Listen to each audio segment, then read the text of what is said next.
अस्सलाम वालेकुम जी। उम्मीद है आप तमाम स्टूडेंट्स खैरियत से होंगे। मेरा नाम मोहम्मद उमर खान है और आप देख रहे हैं लर्नअप पाकिस्तान। आज के इस वीडियो में हम डिस्कस करने वाले हैं असिस्टेंट पंजाब पुलिस डिपार्टमेंट के हवाले से पंजाब पब्लिक सर्विस कमीशन की एडवर्टाइजमेंट नंबर 23 ऑफ 2024 में 102 नंबर ऑफ वैकेंसीज असिस्टेंट की एडवर्टाइज की गई हैं पंजाब पुलिस डिपार्टमेंट में। वो तमाम कैंडिडेट्स जिन्होंने अपनी ग्रेजुएशन सेकंड डिवीजन में कंप्लीट की, यानी कि 14 ईयर्स ऑफ एजुकेशन उन्होंने कंप्लीट की हुई है मिनिमम सेकंड डिवीजन के साथ, और इसके साथ साथ मेल अगर वो हैं तो 30 ईयर्स ऑफ एज लिमिट है उनके लिए, और अगर वो फीमेल हैं तो उनके लिए एज लिमिट 33 ईयर्स है। इसके साथ साथ इसमें जो है ना आप तमाम लोगों के लिए जानना ये ज़रूरी है कि जो रिक्रूटमेंट का प्रोसेस बताया गया है पंजाब पब्लिक सर्विस कमीशन की तरफ से वो 1 पेपर एग्जाम के थ्रू है। अब क्योंकि यहाँ पर 102 नंबर ऑफ वैकेंसीज हैं तो एप्लीकेंट्स जो है वो एक्सपेक्टेड है कि 1 लाख से ज़ायद होंगे। जिस तरह previously Punjab public service commission ने अभी कुछ महीने पहले जो है वो असिस्टेंट की जॉब्स एडवर्टाइज की थी, असिस्टेंट SN गैड का जो डिपार्टमेंट था उसकी जॉब्स एडवर्टाइज की, और कमोबेश उसमें 108 नंबर ऑफ वैकेंसीज थी और जो नंबर ऑफ एप्लीकेंट्स थे वो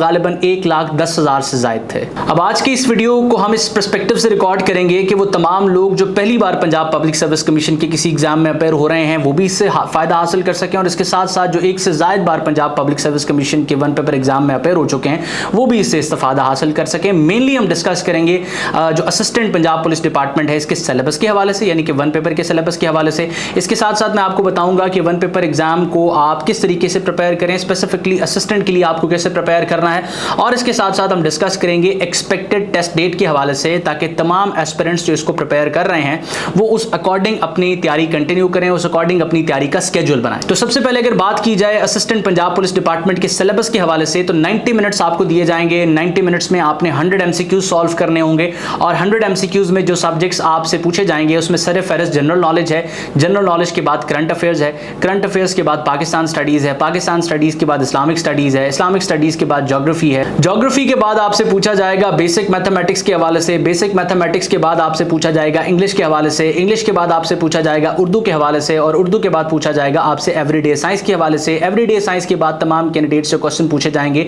वो कंप्यूटर स्टडीज से रिलेटेड होंगे, बेसिक कंप्यूटर स्टडीज से रिलेटेड। तो कुल मिला के 10 सब्जेक्ट्स 1 पेपर के अंदर इंक्लूडेड होते हैं, और ये किस प्रोपोर्शन से पूछे जा सकते हैं ये वेरी करता है। बाज़ औक़ात जो है वो किसी स्पेसिफिक सब्जेक्ट को टारगेट किया जाता है, उसमें से 15 क्वेश्चन बना लिए जाते हैं, और बाज़ औक़ात ये जो मार्क्स वेटेज है ये वेरी कर सकती है। अब क्योंकि अगर असिस्टेंट के लिए, असिस्टेंट पंजाब पुलिस डिपार्टमेंट के लिए डेडिकेटेड एक पेपर बनाया जाता है, डेडिकेटेड एक पेपर सेट किया जाता है, तो इसमें कंप्यूटर को और इसके साथ साथ जो जनरल नॉलेज है उसको ज़्यादा वेटेज दी जाएगी, क्योंकि ये जो जॉब है ये एक ऑफिस नेचर की जॉब है, इसमें फील्ड वर्क इंक्लूडेड नहीं है, तो इस वजह से आपका जो कंप्यूटर रिलेटेड नॉलेज है वो ज़्यादा जो है वो चेक किया जाने के चांसेस हैं। अब अगर बात करें टेस्ट डेट के हवाले से, क्योंकि टेस्ट डेट को जानने के बाद ही आप तमाम लोग अपने आप को प्रिपेयर कर सकते हैं और अपनी प्रिपरेशन के हवाले से एक स्केड्यूल और स्ट्रेटजी बना सकते हैं। तो टेस्ट डेट की बात की जाए तो टेस्ट डेट को डिस्कस करने के साथ साथ हमें ये चीज़ डिस्कस करनी पड़ेगी जिसका हवाला मैंने इस वीडियो के स्टार्ट में दिया कि पंजाब पब्लिक सर्विस कमीशन ने रिसेंटली वैकेंसीज एडवर्टाइज की थी असिस्टेंट SN गैड डिपार्टमेंट में। अब वो वैकेंसीज थी 108 जिसमें एप्लीकेंट्स थे कमोबेश 1,10,000।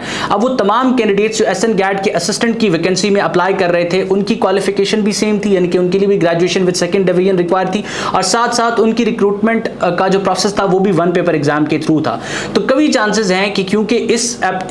जो स्पेसिफिक वैकेंसी के बारे में हम बात कर रहे हैं असिस्टेंट पंजाब पुलिस डिपार्टमेंट, इसमें भी 102 वैकेंसीज हैं, और इसमें भी एक्सपेक्टेड है कि नंबर ऑफ एप्लीकेंट्स जो हैं वो 1 लाख से ज़ायद होंगे। तो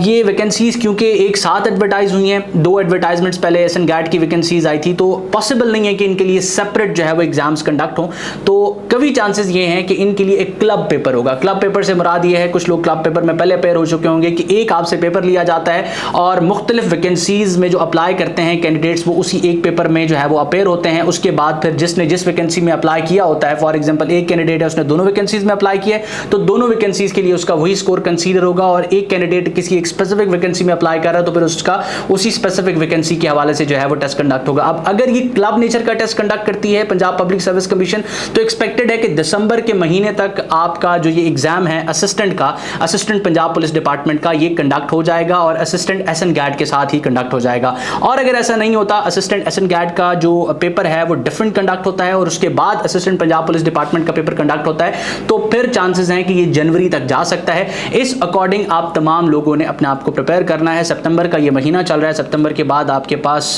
मिनिमम 2 महीने से ज़्यादा का टाइम है, 3 महीने आप कह सकते हैं। 3 महीने के अकॉर्डिंग आप अपनी प्रिपरेशन करें तो वन पेपर एग्जाम को ईजिली 3 महीने की ड्यूरेशन में प्रिपेयर किया जा सकता है। अब अगर हम तैयारी के हवाले से बात करें तो मुख्तलिफ वीडियोस इस चैनल पर ऑलरेडी मौजूद हैं, जिसमें मैंने आपको ADFIA के बारे में बताया, ADASF के बारे में बताया हुआ है, साथ साथ इंटेलिजेंस ऑफिसर के बारे में बताया हुआ है। जब भी मैंने प्रिपरेशन की बात की है, मैं आप तमाम लोगों के साथ ये फॉर्मूला शेयर करता रहा हूं कि एक बार डेडिकेटेडली वन पेपर एग्जाम को आपने प्रिपेयर करना है और उसके बाद आप किसी भी वैकेंसी में अपेयर हो जाएं, आप लोग उस वैकेंसी को एज कर सकते हैं और मेरिट पे अपने आप को पूरा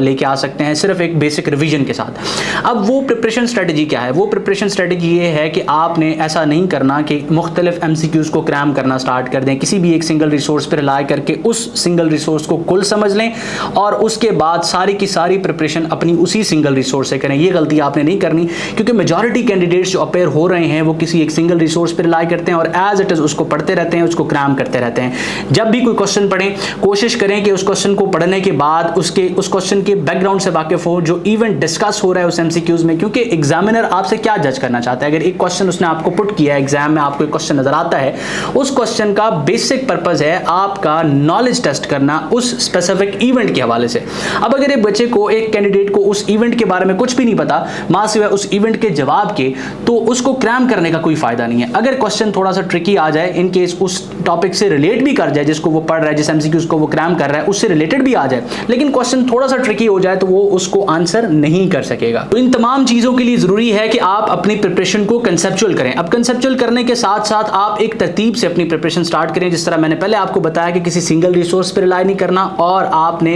MCQs को नहीं पढ़ना, यानी कि सिर्फ MCQs को नहीं पढ़ना। नो डाउट MCQs को पढ़ना और उसको सॉल्व करना अपनी इवैल्यूएशन के लिए बड़ा जरूरी है, लेकिन साथ साथ अपने कंसेप्ट्स को डेवलप करना भी उतना ही जरूरी है। तो इसके लिए आपने ये करना है कि 10 सब्जेक्ट्स आपके पास वन पेपर के मौजूद हैं, हर सब्जेक्ट की एक डेडिकेटेड आउटलाइन आपने बनानी है। कुछ सब्जेक्ट्स की आउटलाइन के सैंपल्स मैंने इस चैनल पर ऑलरेडी शेयर किए हुए हैं, आप उनको देख सकते हैं, और रिमेनिंग जितने भी सब्जेक्ट्स हैं उनके सैंपल्स आपके साथ बहुत जल्द मैं चैनल पर शेयर कर दूंगा। अब उन आउटलाइंस की बेसिस पे आपने डिस्क्रिप्टिवली पढ़ना स्टार्ट करना है। डिस्क्रिप्टिवली पढ़ने के लिए आप टॉपिक को किसी भी रिसोर्स से, गूगल से या फिर जो है वो यूट्यूब से उसके बारे में बेसिक नॉलेज लें एंड देन उससे रिलेटेड जितनी भी रिसोर्सेज एग्जिस्ट कर रही हैं फिर उनको पढ़ना स्टार्ट करें। आप MCQs को भी पढ़ें, लेकिन MCQs को इस तरह मत पढ़ें कि बेतरतीब। कभी आपने MCQs पढ़ लिया कॉन्स्टिट्यूशन से रिलेटेड, उसके बाद आपने MCQs पढ़ना स्टार्ट कर दिया प्री पार्टीशन से रिलेटेड, तो ऐसा मत करें। आप अपनी तैयारी को एक सीक्वेंस में लेके चलें और इस सीक्वेंस में अपनी तैयारी को कंटिन्यू करने के लिए बड़ा जरूरी है कि आपके पास हर सब्जेक्ट की एक डेडिकेटेड आउटलाइन मौजूद हो। अब जिस तरीकाकार से प्रिपेयर करने के बारे में मैं आपको बता रहा हूं, ये इस टाइम ड्यूरेशन में बिल्कुल पॉसिबल है, और इन केस आप इस तरीकाकार से अपनी 70% प्रिपरेशन भी कर लेते हैं तो आपको ये उस प्रिपरेशन से ज्यादा फायदा देगी जो प्रिपरेशन आप क्रैम करके सिंगल रिसोर्स पर रिलाई करके करेंगे।